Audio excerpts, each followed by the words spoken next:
RR6 news కి స్వాగతం. సర్వేపల్లి శాసనసభ్యులు సోమిరెడ్డి చంద్రమోహన్ రెడ్డి ఆదేశాల మేరకు మనుబోలు ప్రభుత్వ బాలుర హైస్కూల్లో గురువారం టీడీపీ నాయకులు సాగునీటి సంఘం మనుబోలు అధ్యక్షులు పచ్చిపాల రామిరెడ్డి తన సొంత నిధులతో స్కూల్లో పెరిగిపోయిన చెట్లను తొలగించారు. సరిపడని బాత్రూమ్ లేక విద్యార్థులు ఇబ్బందులు పడుతుంటే స్పందించి స్కూల్ నిధులతో బాత్రూముల నిర్మాణానికి శంకుస్థాపన చేశారు. రేపటి నుంచి పనులు ప్రారంభిస్తామని తెలిపారు. ఆయన వెంట టీడీపీ నాయకులు కలికి రమేష్ రెడ్డి, చంద్రయ్య, పీడూరు సురేష్, సునీల్, గుంజి, సతీష్ తదితరులు పాల్గొన్నారు.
సర్వేపల్లి ఎమ్మెల్యే సోమిరెడ్డి చంద్రమోహన్ రెడ్డి ఆదేశాల మేరకు మునుగోలు హై స్కూల్లో ముళ్ళ చెట్లు, ఇంకా చెడిపడి చెట్లు, జంగిల్ క్లీన్స్ చాలా ఎక్కువగా ఉండింది.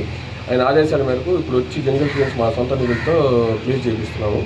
అలాగే హై స్కూల్కి వచ్చిన నిధులతో బాత్రూమ్లు కన్స్ట్రక్షన్ చేసడానికి ఈరోజు మార్కింగ్ చేసాం. రేపటి నుంచి కన్స్ట్రక్షన్ మొదలుపెట్టాం.